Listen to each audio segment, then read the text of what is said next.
السلام علیکم ورحمۃ اللہ وبرکاتہ۔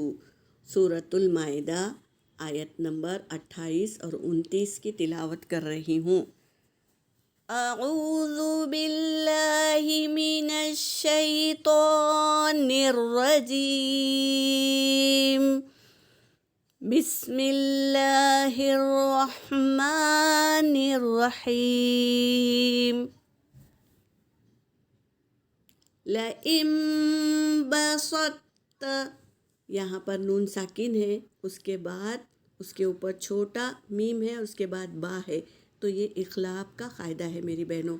نون کی آواز کو میم میں بدل کے پڑھیں گے، اور یہ حرکت ہے تو اسے جلدی پڑھیں گے۔ بہت سارے بہنیں کیا کرتے، با ستا، الف مدہ بھی بن گیا، اور با ستا، حرکت کو جلدی پڑھنا ہے نا۔ کتنی بار میں آپ لوگ کو قاعدہ ڈالتی ہوں، لیکن پڑھنے کے ٹائم آپ لوگ کچھ یاد نہیں رکھتے۔ دھیان دیجئے میری بہنوں۔ لئن بسطت الی یدک، الی یدک تقتلنی ما انا بباسط یدی الیک لأقتلک۔ اب یہاں پر وقف جازم کی علامت ہے، تو زبر زیر پیش ہوگا تو ہم اس کو ساکن کر دیں گے، زبر نہیں پڑھیں گے۔ بہت ساری بہنیں کیا کرتے، اس کو پڑھ لیتے، لأقتلک پڑھتے، یہ نہیں پڑھنا ہے۔ وقف کرنے کی حالت میں اسے ساکن دے دینا ہے، یعنی جزم لگا دینا ہے۔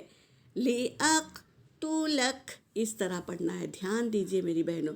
انی اخاف اللہ رب العالمین، انی ارید ان تبوء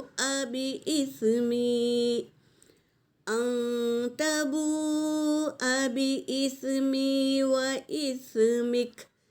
میں رک رہی ہوں اس لیے کاف کو ساکن کی ہوں، واپس اس سے پڑھیں گے۔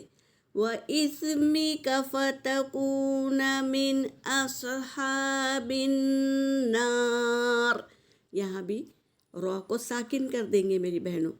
وَذَلِكَ جَزَاءُ الظَّالِمِينَ۔ صدق اللہ العلی العظیم۔ ترجمہ کر رہی ہوں۔ لئن بسطت، اگر تو بڑھائے گا، الیہ میری طرف، یدکا تیرا ہاتھ۔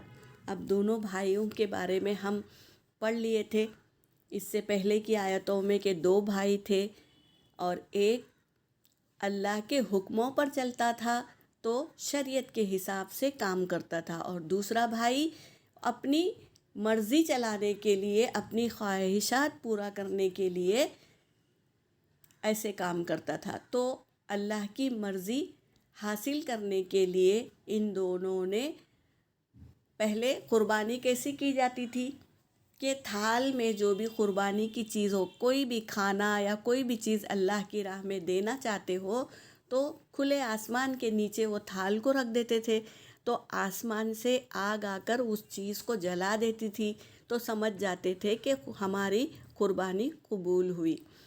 تو ایک بھائی کی جو حابل تھا اس کی قربانی قبول کی گئی، اللہ نے قبول کیا، اور دوسرے بھائی کی قبول نہیں ہوئی، قابل بولتے اس کو، قبول نہیں ہوئی۔ کیونکہ وہ اپنی خواہشات کے لیے قربانی کر رہا تھا، اس لیے۔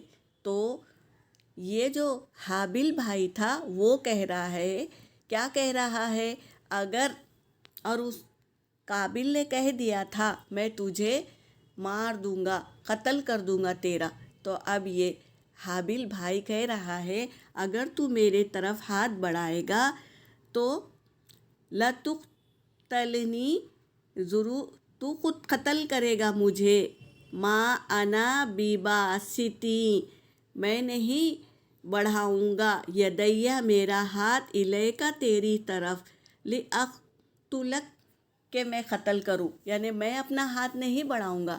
کیوں؟ وہ شریعت جانتا تھا. تو وہ کہہ رہا ہے اگر تو مجھے قتل کرنے کے لیے تیرا ہاتھ بڑھائے گا اور مجھے قتل کرے گا تو میں میرا ہاتھ تیری طرف نہیں بڑھاؤں گا. یہ کہہ رہا ہے. انی، کیوں نہیں بڑھائے گا؟ انی، بے شک میں، اخاف، ڈرتا ہوں، اخاف اللہ، اللہ سے ڈرتا ہوں، رب العالمین، جو رب ہے عالمین کا. عالم، عین لام میم، یہ اس کا روٹ ورڈ ہے. عالم کا رب ہے نا، اس سے میں ڈرتا ہوں، اس لیے میں تیری طرف ہاتھ نہیں بڑھاؤں گا.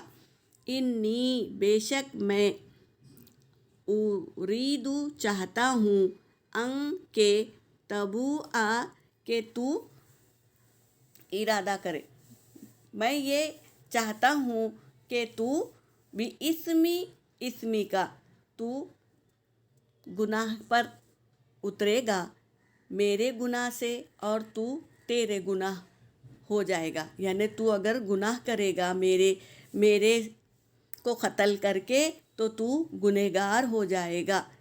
فتکون، پس تو ہو جائے گا، من اصحاب النار، آگ والے میں سے تو ہو جائے گا. وہ بتا رہے ہیں اللہ کے احکام.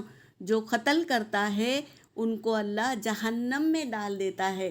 تو اپنے بھائی کو بتا رہے ہیں کہ اگر تو مجھے قتل کرے گا تو تو قاتل بن جائے گا، اور قاتل کا عذاب کیا ہے؟ جہنم کی آگ. وَذَلِكَ، اور یہ جزاء الظالمین، ظالم کا بدلہ ہے. شریعت میں اگر کسی کو قتل کرتا ہے تو اس کا ٹھکانہ کیا ہے؟ جہنم ہے. تو یہ بھائی اس کو بتا رہا ہے، جو قتل کرنے والا ہے اس کو بتا رہا ہے کہ اگر تو مجھے قتل کرے گا تو جہنم کا ساتھی ہو جائے گا، اور یہ بدلہ ہے. ظالم کا بدلہ کیا ہے؟ جہنم ہے. یہاں پر میری آیت ہو گئی. وآخر الدعوانا ان الحمد للہ رب العالمین.